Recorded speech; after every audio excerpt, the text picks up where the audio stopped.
Very long list of things we did not have in my hometown.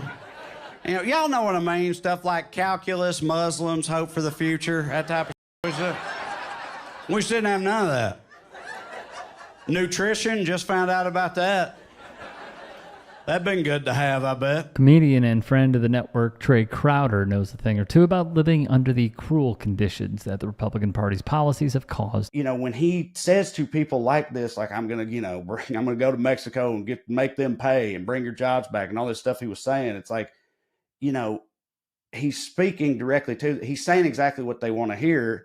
And I understand why they want to believe that stuff. It's just, even then at the time, I was like, but I don't get why they do believe it coming from this guy. Like, he's so clearly incapable of delivering on any of those promises. And also he hates and is disgusted by these people, and he's completely full of shit. So I don't know why they are on board with it, but I do get why they want to believe it. And how the Republican Party, especially since the rise of Donald Trump and his unique flavor of fascism disguised as populism, has continued to lie, to exploit the same people who voted them into those positions of power and deserve to be living under better conditions. At this point, I just feel like they're too dug in, they're too committed. It's too much about like owning the libs, and it's like sports and pro wrestling all wrapped up in one. It's their team and they want their team to win, and it's just all gotten super muddied and everything else. The team sports and WWE attitude Trae is talking about speaks to one of the biggest flaws of our political system, and is sadly a feature of its design, not a flaw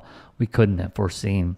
Reducing politics to a binary decision between the two parties, which don't actually represent the true makeup of the country and the most important needs of the majority of voters, has only made this attitude more pronounced and drove the division between the parties deeper. If you had polled any redneck man back then about their opinion on Donald Trump, it would have universally been like, he's a blue blood, silver spoon Yankee who thinks he's smarter than everybody else and needs his ass whipped and thinks he's better than everybody else, and that type of thing, right? He was the exact picture of like exactly the type of person they can't stand before he got into politics. But then he went after Obama, and then he just started, playing directly to them in every way, and they just totally went for it. Once again, Trae could not be more correct in highlighting how Trump and the Republican Party hijacked and played into the real underlying economic frustrations these people were and are still experiencing, perpetuating the same vicious cycle that continues to plague Republican-led rural and working-class communities across the country. Which brings us to this. As it's great to be here. It's great to be part of VFW Post 92. I've actually got the card right here in my pocket. I'm officially a member, so this is not the last time you're going to see me. Governor Walz has called you and Donald Trump, and that is weird. Sure. And it is taken off. The New York Times reports that when Donald Trump was asked about it, he said, "Not me, they're talking about JD." Well, certainly they've levied that charge against me more than anybody else, but I think that it drives home how they're trying to distract from their own policy. Why would people in Wisconsin want to have a beer with you? Well, I guess they'd want to have a beer with me because I actually do like to drink beer, and I probably like to drink beer a little bit too much, but that's okay. I'm sure the media won't give me too much crap over that. It is the weirdest thing to me. Democrats say that it is racist to believe, well, they say it's racist to do anything. I had a Diet Mountain Dew yesterday and one today. I'm sure they're going to call that racist too, but it's good. I love you guys. But what makes you smile? What makes you happy?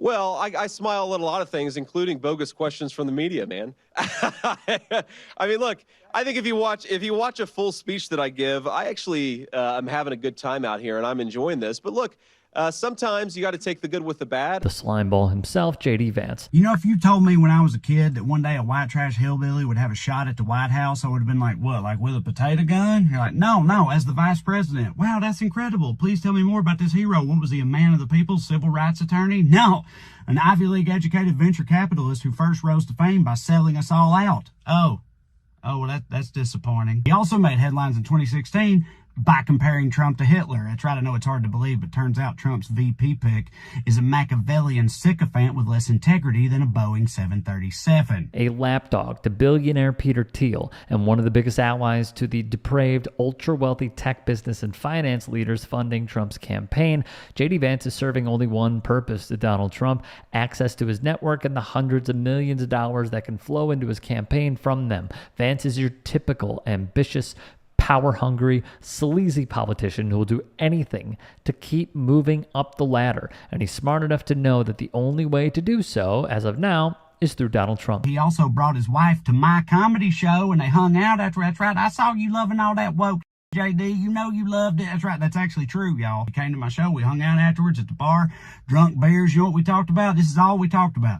All we talked about was the existential threat we agreed Donald Trump posed to this country. That's all we talked about. So while I was not charmed by the man, in fact, it was like pounding beers with a spreadsheet, I did leave there thinking at least there's some sane Republicans left. Case in point.